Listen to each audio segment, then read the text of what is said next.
It's on. Hi, everyone. Come on. Let's do it. We have got a treat for you today. What a great room to be in. We thought this would be an interesting panel for everybody because they all represent different types of cases, if you will. Some of these brands are consumer, some are B2B, some are at various points of their journeys, but I think there's a lot of learning to unpack. We're going to start with a really easy first question, and that is, who are you and where do you work? So I'll start. I'm John Osborn, as Frank said. I'm the proud director of AdNetZero. We're doing a lot of industry-wide work around measurement and creating best practices and standards, and going down the line to my friend Jennifer. Good afternoon, Jennifer Oliveras. I'm with Indeed. I lead our global partnerships and brand activations team, which is inclusive of our sustainability efforts. And hi, everyone. I'm James Tarone. I oversee programmatic media for Pfizer on our internal media team. Hi, everybody. I'm Katie Usiak. I am with Google, and I am the Global Ad Sustainability Product Solutions Lead. Hi, I'm Tasha. I'm from Spotify, and I'm part of the global media team. And I also, a bit of a side hustle, lead the global marketing strategy for sustainability. And what a panel, huh? How about that? As promised, as billed. All right, I mean, this is a great panel because my job is really easy. We can just let them go and tell their stories. But what we really want is we want the real stories, the real scratch. You know, not only the varnished version, but we want to really feel, hear what the opportunities are, what the challenges are, and how you're starting to work through them. And just to pick, I don't love it when you go left to right like a windshield washer. For the first question, it's a really big general question. What's going on inside of the organizations that you're working for and at? What is the progress that's being made? Is there a plan that you're working against? You know, I want to hear your story, for lack of a better introduction. And just randomly out of a hat, I'm going to start it out with, Katie. Why don't you kick us off here, and then we'll go down the line. Yeah, happy to. First of all, thank you so much for having me. I've been looking forward to this, and it's great to be with everyone. I know I introduced myself earlier. I'm Katie. So just a bit of background. I've been at Google for 8 years now, or 9 years now. My first 8 were within basically advising CPG customers and clients on how to utilize Google Media solutions for their business objectives. And in this last year, I made the transition over into ad sustainability to help support advertisers' sustainable media needs. And it has been a wild year. I think what really struck me the most is just kind of how complex and uncharted I think this world really is. And so I'm really looking forward to telling you what we've been up to for the last year. Some of you might have heard actually last week we announced carbon footprint for Google Ads, which is something we're super excited about. So basically, carbon footprint reports estimate emissions generated by Google's infrastructure to power advertising on DV360, CM360, SA360, and Google Ads. And it took a ton of collaboration, really bringing folks together both internally and externally to make that happen, and it's something we're really, really excited about. So I'll give you a peek behind the curtain on kind of what went into that. I think a lot of folks on our working group focused on partnering with AdNetZero and IAB Europe on some of the working groups for standardization of carbon emissions measurement and methodology. So we spent a lot of time there. And then a lot of us actually had our ears open and we're just really hearing from our partners, our agencies, our brands, and hearing what the needs in the space really were. And so we conducted a lot of roundtables to hear from agencies and brands on what their needs were and if Google's first-party reporting through carbon footprint reports would actually be helpful in essentially satisfying the requests and the demands for more precise emissions measurement. So we spent a lot of time in that. It was a great year kind of bringing that forward, and it took, again, a ton of collaboration to make that happen. But I think as we started to get closer to moving this into the market, we ended up taking an approach of progress over perfection. So really what I think the thought here is that this is a starting point, and we, instead of waiting or focusing on the perfect moment or waiting for all the bells and whistles on a report or a product to be in place, we really wanted to prioritize getting something to advertisers and partners that they could utilize now. And so that's how we're thinking about this, and there's a ton of work to be done, and you have to start somewhere, and we're really, really excited that this is where we're starting, and we can't wait to hear how advertisers choose to use these estimates for sustainability, emissions tracking, disclosure needs, et cetera. Yeah. That's awesome. And for all of you in the room that are waiting for things to be perfect before you jump into the pond, I have some terrible news for you. I think perfection is elusive, and I do think, echoing what you were just saying, Katie, you kind of got to pick a moment and then just kind of go at it. You know what I mean? Tasha, you guys have been going at it for a while now. Speaking of going at it, tell us what's going on inside of Spotify. Yeah, so the pick a moment piece is interesting because what I was planning on talking about today in terms of our journey was exactly that. So at Spotify, like so many companies, we've set ourselves, the target of net zero by 2030. We consistently see year after year that marketing is a really big contributor to our overall emissions. And so we decided to do something about that. So about 3 years ago, in my role in EMEA, I was already doing some work in this space, things like repurposing our out of home into bags and giving them to charities and things like that. But I quickly realized that that was not going to move the needle. That was never going to be enough to actually achieve our, overall target and ambitions of net zero. So I knew that we needed to do kind of like two big things. One, we needed to formalize. We needed to have a plan. And the other thing is we needed to make it global. It was no use me sitting in a region across from me, regardless of how many markets are in that, to drive really meaningful impact. It needed to be brought up another level. So that's kind of essentially what I did. I sat in my kitchen one night and I wrote a global marketing sustainability strategy. I then took it to our sustainability team, to Hannah, who you know really well, and made sure that it worked and it complemented our overarching strategy for sustainability, because that is incredibly important.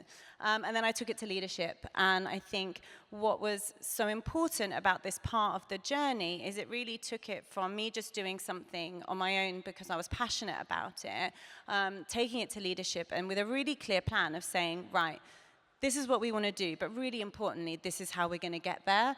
And, luckily at Spotify, we definitely have that culture of like, you don't have to stay in your lane if you find something that you're super passionate about and find ways to bring it into your work. They really, really encourage that.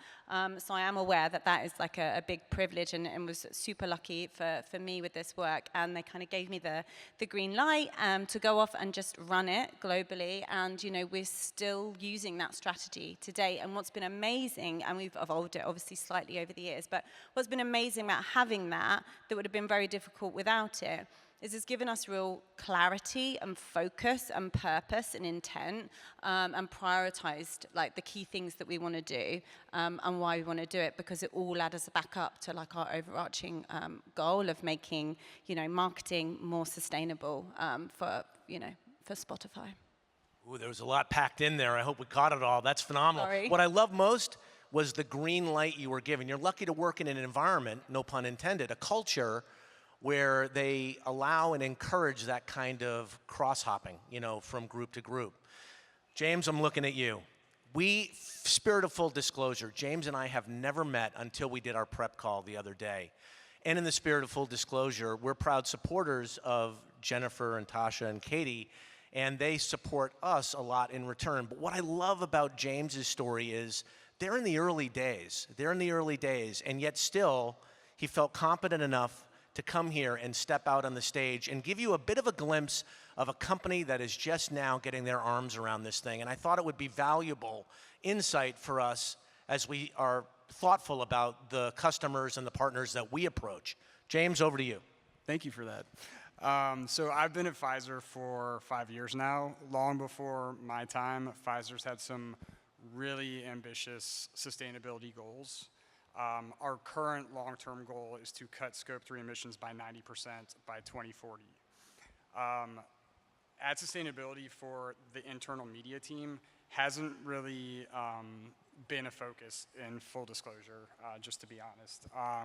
So last year, we realized that hey, what we're doing right now is not going to help the company meet our larger goals of reducing our emissions by 90% by 2040. So last year was all about information gathering. Who are the key players in the space? What are the opportunities that exist for us as an advertiser to cut carbon emissions? And so we had 2 goals by the end of last year. One was to just get a baseline of like, hey, Pfizer, what is our carbon footprint right now? Because we need to know where we are right now in order to know how far we've improved or not improved. And the second piece was to just get some tests under our belt, working with our demand platforms, our supply side platforms, to just get some tests. We had a feeling that when we did the test, we weren't going to see much of a drop-off in performance. We're happy to say that we did. In some cases, we saw better results. So that really equipped us to enter 2025 in a place where we're able to carry out even more tests, develop a sustainability roadmap that we're going to present to our leadership in a more formal way. So that's kind of where we're at right now.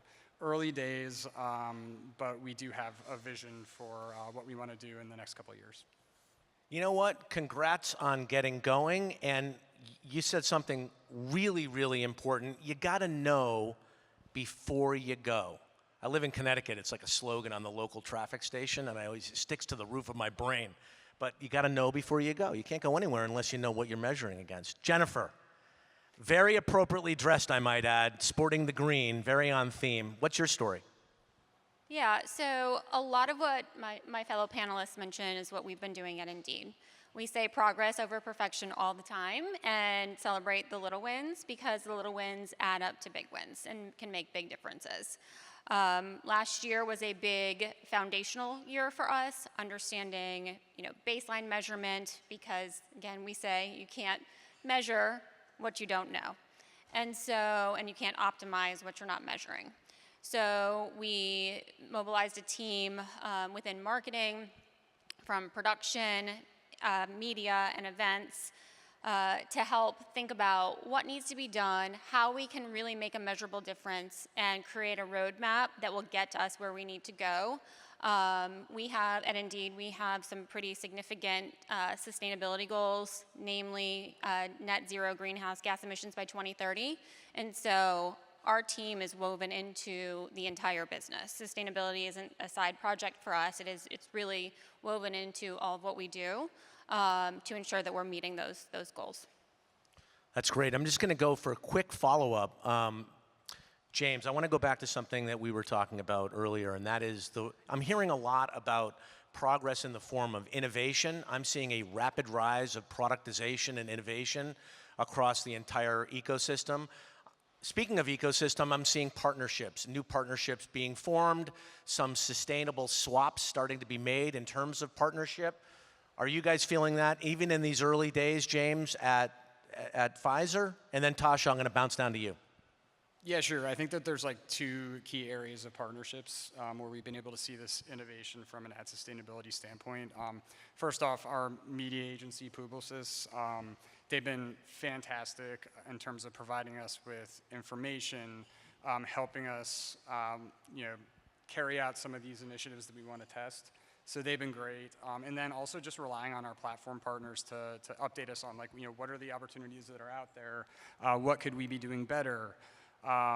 So yeah, it's just been, like I said, information gathering, testing, learning.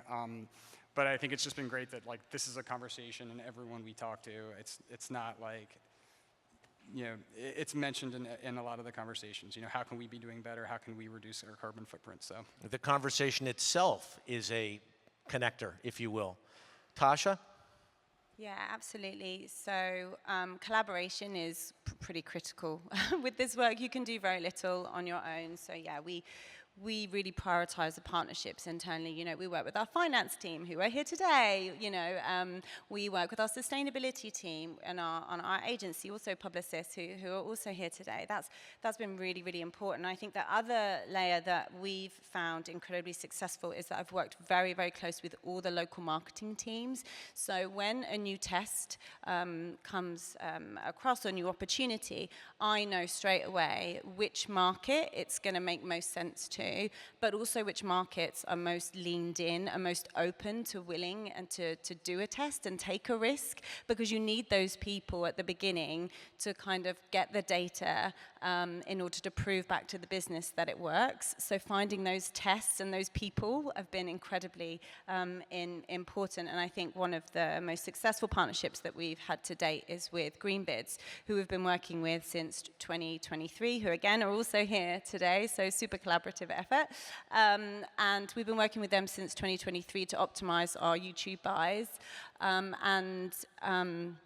We started really small. We started with a test in the UK, then in France, then in Germany. We saw brilliant results, both in terms of reductions, but also in terms of the performance of the media. So we use this data to kind of share back with leadership and the rest of marketing teams. And based on the success of those initial tests, you know, to this day, like a year and a half later, it's pretty much embedded in the day-to-day of everything that, you know, every campaign that we do that has YouTube on the plan. But, you know, it does take time. And I think in this industry, we're so used to like having an idea and like getting from 0 to 0 really quickly. And you've got to just be a bit patient with it and just be prepared to just continue to push, because it won't happen overnight. But when it starts to happen, it's so exciting. I do think that, you know, it would be so simple if there was just one giant easy button that you could press. By the way, One day. I could envision sooner versus later that playing a more important role in how we decision make with all the various inputs that we have to grapple with, which, let's be real, is still pretty messy today. Earlier this morning, for those who were here, you heard some conversation about words. Words matter in this landscape. And oftentimes I'm on stages and in conversations talking about sustainability as a noun. But more importantly, sustainability is a really powerful adjective. What are we doing this for? We're doing this to drive more sustainable business results at the end of the day as well. Most of us in the room work for corporations or businesses or have partners or whatever. So I think about framing this often in the context of driving more sustainable business results. Jennifer, I know this is very much tattooed on the windshield of what you're driving forward with, but maybe you can expand on that a bit. Yeah, fortunately for me, I have a leadership team that is all into sustainability. It is not a nice to have, it's a have to have. And it's important for us across the org to walk the walk, talk the talk, right? And so what we've learned, fortunately, through some of our testing, is that you don't have to choose performance or sustainability. You can have both. Our tests have shown that we are able to reduce emissions, reduce carbon, but also hit our goals, hit our KPIs, and we're more efficient with the spend. So we've been able to reduce emissions, reduce costs, and while still maintaining or beating our KPIs. So you can do it all. It's great. Tasha? Yeah, we've seen a lot of that. I think the more we do, the more we learn, the more we understand how much waste there is, especially in digital media. And waste is not good for business, and it's not good for the planet either. So they really do go hand in hand. And the work that we've done, I think, especially proves it in the digital space. We know companies like Seen This or Greenbids, that we've been able to have a lot of data to go back to the business that proves exactly that. We've just unwrapped 2024, and we worked with Greenbids again to optimize our YouTube buys, and across 19 markets we saw an average reduction of 33%. But not only that, the media performance was significantly higher than what we'd normally see. So it was between 1 and 2.5% times higher than standard. So we have so much data, exactly that, and it's that data gathering that you need to take back to the business to prove that these things work hand in hand. But you've got to start somewhere, right? You do have to start somewhere, and there's a little tension in that, and that brings up another point. This all sounds so rosy and so like turnkey. Let's face it, there are challenges that I know each of you get confronted with each and every day, and I wanted to spend just a moment maybe talking about some of the challenges in the marketplace, in the world, things that you're looking at. Katie, randomly starting back with you again. I'm going to start with you. Yeah, let's do it. I mean, I think the big challenge in general is just how nuanced, I guess is maybe the word, nuanced and multifaceted sustainability can be, and the challenges in the space. I think you said it really well, honestly. It's just too big for any one person, product line, business, whatever you have it, it's just too big for one group to handle it alone. And so knowing that not any one person or any one group has all of the answers or all the perfect solutions, I think it just goes to underscore how important collaboration is. Collaboration really is key. And so we're trying to think about and channel and embody, like, how can we get more comfortable sharing early in the process, and sharing essentially openly and trying to be loud about what we're doing to try to inspire is something we're thinking about. So case studies, I'm going right back to the same place. We have a goal every year to try to talk to partners and advertisers to try to understand the experimental sort of strategies and tactics that they're utilizing to get case studies to help showcase basically what is working, what is driving media improvements and carbon efficiency improvements, so that we can kind of share that out widely and collectively. So that's something we're trying to embody, thinking about how to share more loudly and broadly so that we can, drive movement as a unit. Grab bag, tossing it up in the air. James, even though I'm looking at you, I'll you don't take have it. to answer this if you don't want to. No, I'll take it. I think that one of the bigger challenges in what I've heard is that just sustainability is kind of an afterthought with a lot of advertisers. I think that there should be a lot more accountability on advertisers to really demand more sustainable products, more sustainable recommendations from our agency partners. Because if everyone is asking for this, is prioritizing the reduction of carbon emissions, I think that there's going to be a lot more focus on it in the products that come to market, and like I said, the recommendations that come to us. And I see a not too distant future where we are going to be mandating that X% of spend is against green PMPs or green products. I think that will really help move the needle a little bit. So, Well said. Yeah. Jennifer? Yeah, I'd say a challenge has been lack of standardization of resources and goals across the world, outside of Indeed, I guess is what I'm saying there. Our partners at AdNetZero have been really helpful in helping us sort of build the foundation. I call it our tool belt of resources that we're able to share with not only internally at Indeed, but also with our vendors. What I haven't mentioned so far during this conversation is, well, this is a big initiative for Indeed. We also are holding workshops with our vendors and asking them to consider their sustainability efforts and how, when we work together, they can, be mindful of reducing carbon and emissions in our work together. So we're hoping, by making, reinforcing the importance, the business impact, sort of all ships rise, and we can do more together. You want to get in on that, Tasha, or no? I think most of them have been covered. I think it's, a lot of the challenges that you have is, it's like Michael was talking about it earlier, is the language piece. And this kind of goes into like one of the other answers I was going to say later, but I might as well say it now, is that, there is, we like to overcomplicate a little bit in this industry. And if people don't understand it, if we're using jargon and acronyms that people don't understand, they can't really get involved, and they also can't approve it.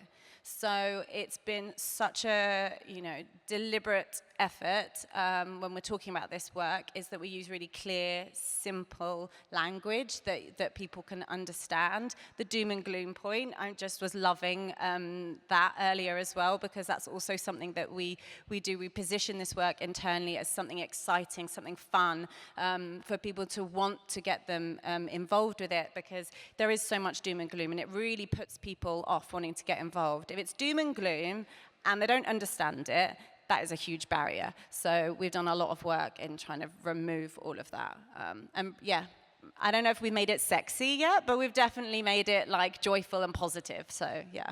If I could just build on that quickly. So agreed with everything you said. We love acronyms, and we try and make those go away. But I'd also say, getting people to think this isn't just one more thing I need to do. This is woven into the fabric of what we're doing. And if you do it, if you think about sustainability on at the front of a project or at the front of planning, and you build it in, it's not just one more thing. It's just part of the plan. It does become daunting when you think about, okay, how am I going to work to reduce emissions? We had goals across our business of 10 to 15% in 2024. And we exceeded those goals this year with the help of AdNetZero and some of our partners. But we put together a top 10 list of really sort of quick wins, because once people get engaged and they see it's not that easy, not that hard, not that daunting, and that it is easy, then you win them over, you sort of win those hearts and minds, and it becomes much more palatable. You talking about starting small? Start small. Top 10 list. Starting small is the right way to go because you can get great learning on that. You know what I mean? A lot of great themes that we've heard there, like paying it forward, looking at the partnerships, and even as I look out across this audience, compared to last year, I know that there is a lot more action, a lot more measurement, a lot more decision making, and a lot more progress across the lay of the land as these standards are coming into sharper focus. And then, we're within a few months away to have more of a complete media framework, for example, which will be very, very helpful. But the work is happening now. There's enough to go on, and that's refreshing, and I think it bears mention. Another thing that bears mention is you're all part of complex organizations, and connecting the dots is another theme that has come up. It's really important, and some of you have mentioned it, to get alignment with senior management, of which you're all a part, connecting the dots with the C-suite, but also with employees. That kind of connecting of the dots is easy to talk about on a panel, really hard to do. So my question is, how do you do it? Who wants to be first? Katie does. Why not? I think also just in general, finding alignment is super challenging, but I think it's especially challenging in this sort of ad sustainability world because you basically end up having two distinct but extremely important groups of stakeholders, and they are both required in order to drive progress and move the ball forward, but they're very different. And so on one hand, for example, you have folks that are in it every day. They live and breathe ad sustainability. They're experts, and they have big ideas on how to drive impact and change. And in order to drive that impact and change, they have to partner with stakeholders who are, again, equally as important, but maybe don't have the same level of technical expertise in ad sustainability, or their focuses are in different areas that are required to move the project forward, but they don't necessarily have the same type of focus, and they're getting pulled in 10 different directions by 10 different business priorities. And so I think that was something we saw as a potential thing that we needed to pin down as we were moving forward with carbon footprint reports. And so what our working group ended up doing to try to overcome that is, of course, we have a very, very cross-functional group of folks that came together to make that a possibility. But we also have varying levels of seniority in each individual business unit that participates. So it's not just about having the technical expertise, but it's also about having the ability to make decisions. And so I think, just as an example, the working group consisted of sustainability folks, of course, marketing folks and experts, strategy leads, product and eng, of course. And not only were those people all in the room, but there were people that were daily practitioners all the way up to senior VPs that were able to, get the job done and add their expertise in their given remit. And so I think that was really important to collaborate internally across that type of different swath of expertise. And we really needed it. I mean, the carbon footprint reporting was really an all hands on deck sort of challenge, and it took a lot of super passionate experts to bring it to life. Anybody doing anything interesting with employees? More around the employee sector. I know you guys do Rising Voices, so that's not really an employee thing, but involves a wider group of your community. Anybody else? I mean, once again, we're at the beginning stage. I think that we've done a good job of educating the internal media team in hopes that they will communicate with their brand marketing partners about all this good stuff that we're doing, or that we're starting to do from a sustainability standpoint to reduce emissions. I think that those conversations with leadership, it's how you frame it. I think no one's interested in us saying, like, hey, we're going to take part of our CPM and give it to a third party, and they're going to help us measure carbon emissions. Like, no one wants to hear that because we need to drive performance. But if we can, craft a message that, hey, we're going to help the company do its part in achieving its long-term sustainability goals, and we're going to adopt very easy green practices that will drive performance, which will potentially drive business outcomes. I think that there's a lot more excitement that comes along with that, and that type of excitement tends to be more infectious, and people want to know more. And I think that it just starts to spread through the different rooms in the building. So it's great. Now, we've been talking. We're heading for home because we're tight on time through the lens of our corporate careers, but we're human beings as well. And as we heard from Ed, we're all part of a broader human ecosystem here on this planet. Is anyone on the panel doing anything personally that's interesting? Because personal, professional, those lines are really blurry for a lot of us. You can keep the streak alive and go I was first. literally going to say, just for the sake of being first consistently, I'm happy to do it. But I would say I have gotten really into composting lately. I think it is such a great thing that all of us can be doing. And by the way, I live in a city. Like, I don't have a backyard to go and throw my extra food in, which, by the way, there's also not very often extra food in my house. I love to eat. I eat to the bottom of every meal. But there's a lot of products, I think, that exist and solutions that exist for if you do live in like more urban city settings. So huge fan of composting, and also rectangular water bottles. I have a rectangular water bottle that fits in my briefcase. I'm a fan. Tasha? Not heard of a rectangular water bottle. I'm into this. That sounds really interesting. I mean, fashion for me, honestly, was always one of those things. I was like, you care so much about sustainability and the planet, but you also love fashion, and how can, obviously these two truths can be true and exist at the same time. But I would say like 99% of my purchases are secondhand. This jacket is secondhand. I bought it from an influencer who was selling her clothes on Instagram. So, you know, I think that that's really important, and also buy independently as well. So they're my big things.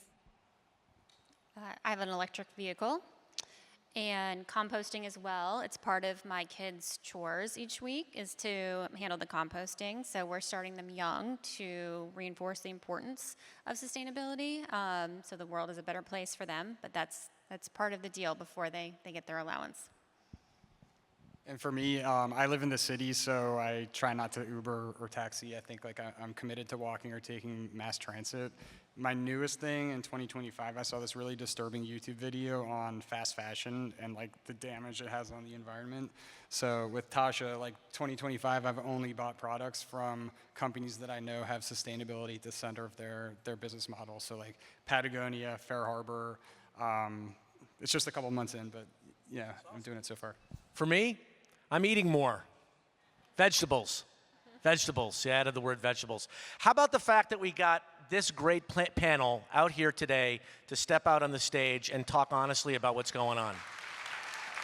Thank you very, very much. You're in for a great afternoon. Appreciate your time.